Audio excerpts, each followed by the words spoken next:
नमस्कार, मैं डॉक्टर विष्णु शंकर शुक्ला, गुर्दा रोग विशेषज्ञ, Awadh kidney care clinic, Lucknow. आज हम लोग बहुत ही महत्वपूर्ण टॉपिक पर डिस्कशन करेंगे, वो है खाना या न्यूट्रिशन। किडनी पेशेंट्स में न्यूट्रिशन का बहुत इंपॉर्टेंट रोल है। किडनी बीमारी को बढ़ाने के लिए हमारा जो खाना है, वो बहुत रोल रखता है। तो हमें उसको कैसे रिस्ट्रिक्ट करना है, उस पे आज हम लोग बात करेंगे। सबसे पहले तो हम लोग क्वांटिफाई करेंगे, तो हमको प्रोटीन रिस्ट्रिक्ट करना चाहिए, नमक रिस्ट्रिक्शन करना चाहिए, पोटेशियम बहुत ज़्यादा नहीं लेना चाहिए और थोड़ा सा हम लोग एडवांस सीकेडी में पानी की भी रिस्ट्रिक्शन करते हैं। तो ये हमारी 4 महत्वपूर्ण चीज़ें हो गई। सबसे पहले प्रोटीन की बात करें तो क्वांटिफिकेशन होता है, तो हमें 0.6 से 0.8 ग्राम पर केजी पर डे प्रोटीन लेना चाहिए। कैलोरी की बात करें तो हमें लगभग 30 से 35 किलो कैलोरी पर केजी पर डे लेना चाहिए। ये एक एवरेज नीड होती है।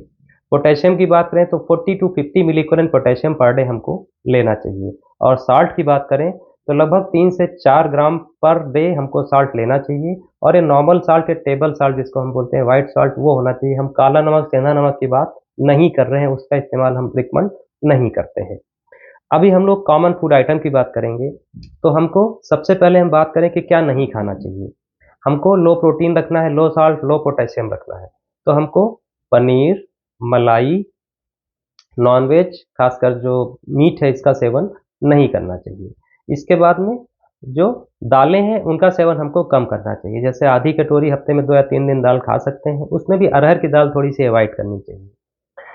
नॉन-वेज की जो एनिमल प्रोटीन होती है वो हम लोग ज़्यादा रिस्ट्रिक्ट करवाते हैं।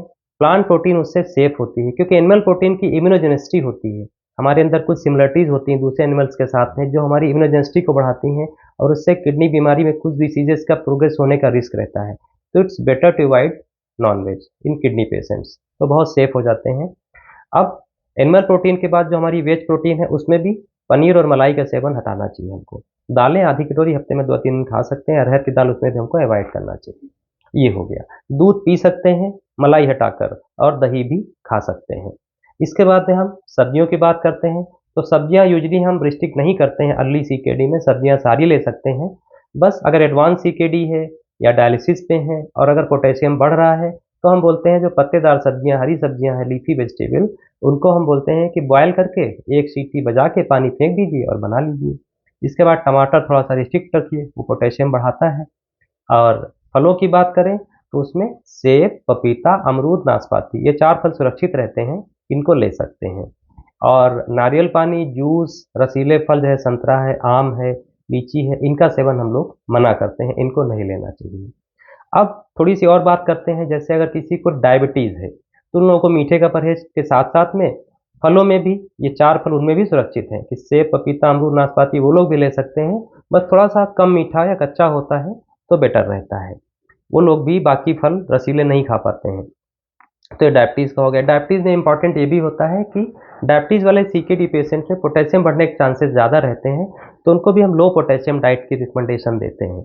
तो उन लोगों को भी जो ग्रीन लीफी वेजिटेबल्स हैं या छिलकेदार दालें होती हैं, उनको हम बोलते हैं कि आप मत लीजिए, क्योंकि फिर वो प्रॉब्लम करती है। और ग्रीन लीफी वेजिटेबल को भी वो बॉयल करके पानी एक सीटी बजाकर फेंक के बना सकते हैं, पानी हटा के, तो पोटेशियम की मात्रा काफ़ी कम हो जाती है। तो इस तरह वो लोग भी इस्तेमाल कर सकते हैं। प्लस एडवांस सीकेडी में हम बोलते हैं कि पानी का सेवन भी कम करना चाहिए क्योंकि फिर वो पानी इकट्ठा होकर स्वेलिंग आना या सांस फूलने का रिस्क रहता है, तो उसको थोड़ा-सा हमें रिस्ट्रिक्ट करना चाहिए और पानी की मात्रा 1.5 लीटर के हम लोग अंदर रखते हैं। किसी को स्वेलिंग नहीं आ रही है, तो हम 2 लीटर तक जा सकते हैं, लेकिन सांस फूल रहा है, तो हम पानी की मात्रा 1.5 लीटर के अंदर ही रिकमेंड करते हैं। तो ये सारा हमारा डाइट का पार्ट हो गया। प्लस नमक हमको हल्का रखना है क्योंकि बीपी भी बढ़ाएगा और शरीर में पानी की मात्रा भी बढ़ा देता है और सीकेडी का प्रोग्रेशन भी कराता है। तो इस तरह हम लोग अगर लो प्रोटीन, लो साल्ट डाइट पे रखते हैं, तो हम लोग सीकेडी के प्रोग्रेशन को भी काफ़ी हद तक कंट्रोल कर पाते हैं। लो प्रोटीन, लो साल्ट की वजह से किडनी पे लोड कम पड़ता है, किडनी सुरक्षित रहती है और हमारी लॉन्गेटिविटी बढ़ती है और सीकेडी स्टेबल रहता है। बाकी दवाएँ खानी है और डॉक्टर को दिखाना है। तो इसी के साथ अपना ध्यान रखिए और जानकारी सबको साझा करें। नमस्कार।